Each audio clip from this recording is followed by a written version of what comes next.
આપ બધા ભાગ્યશાળી છો કે આપને ભાગવત કથા સાંભળવા માટેનો અવસર મળ્યો અને આપ એની કથામાં બેઠા છો. એ આપની ઉપર ઈશ્વરની કૃપા કહેવાય, એટલે અહીંયા બેસાય છે. આપ બધા જાણો છો કે સિઝન અમારી હાલે છે, પણ મારો એક પોતાનો નમ્ર મત છે કે હું વ્યાસપીઠ પરથી જ્યાં આચાર્ય બેઠા હોય ત્યાંથી રાજકીય ચર્ચા કરવાના મતનો છું જ નહીં.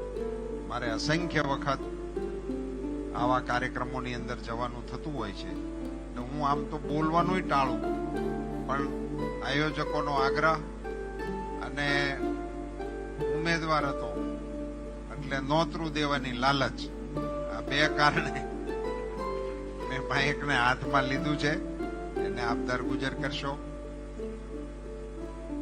રાજકોટ લોકસભાના ઉમેદવાર તરીકે આપ સૌને આપના આશીર્વાદ મને મળે એવી એક નમ્ર પ્રાર્થના કરું છું. આપ સૌને વિનંતી કરું.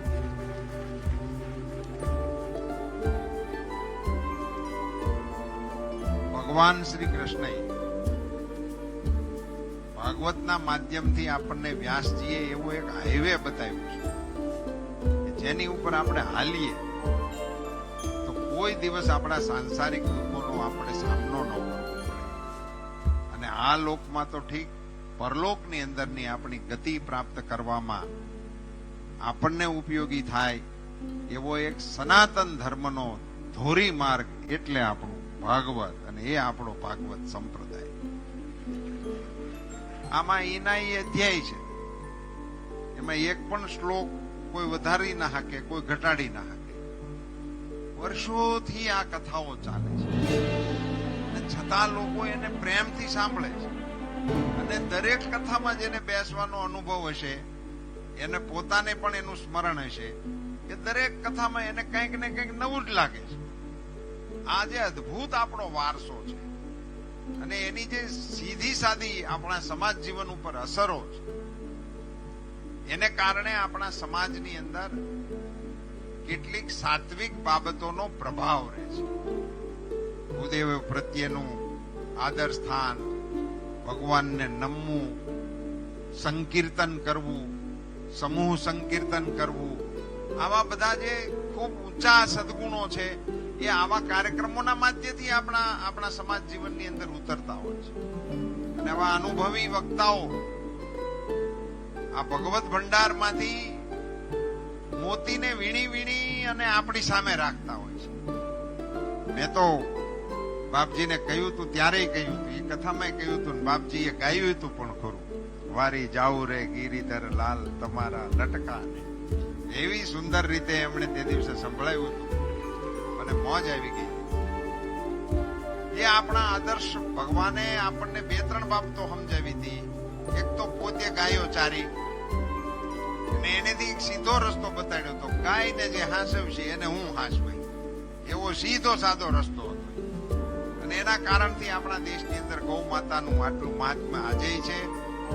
અને આવતીકાલે મારો એવો નમ્ર મત છે કે ભારતના અર્થતંત્રની અંદર આપણી દેશી ગાય હશે એના મુખ્ય કેન્દ્ર બિંદુમાં. એ દિશામાં આપણે આગળ વધવાનું છે. એ દિશા પકડાઈ ચૂકી છે અને એમાં આપણે આગળ વધવાનું.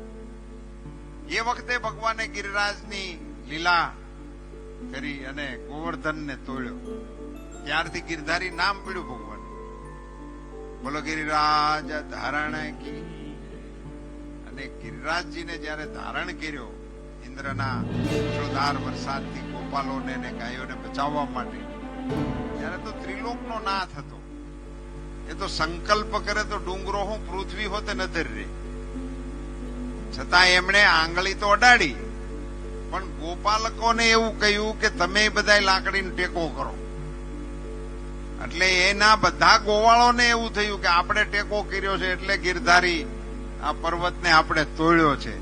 આ ભગવાનની વ્યવહાર લીલા હતી કે હું કરું છું એવું નહીં, આપણે બધા ભેગા મળીને કરીએ છીએ. આ ત્યારથી આપણા દેશમાં ટેકો આપવાનું ખેંચવાનું ચાલુ છે. એ પહેલો વહેલો લોકશાહીનો પ્રયોગ હતો. એટલે આપણા મોદી સાહેબ ઘણી વખત લોકશાહીની ભારતને માતા ગણવા માટેનું કે છે ને એના મૂળમાં આપણી આવી કથાઓ છે. ત્યારે બધા ભેગા થઈને ટેકો કરી અને એ પ્રયાસ મોટો પ્રશ્ન હશે એ વખતનો, પણ એને કૃષ્ણ ભગવાને પોતે ઉકેલી નાખ્યો છે એવું નથી કર્યું, પણ બધાના ટેકાથી ઉકેલી નાખ્યો છે. એટલે હવે મારે કઈ આપને વધારે કેવું પડે? મારાથી કઈ ના થાય, પણ ટેકાથી થાય. આપ બધાનો ટેકો મને પ્રાપ્ત થાય અને લોકશાહી આપણી પર્વ ઉજવાય, એમાં આપ સૌના આશીર્વાદ ભળે એવી અપેક્ષા સાથે આપને હેતપૂર્વકના મારા જય શ્રી કૃષ્ણ.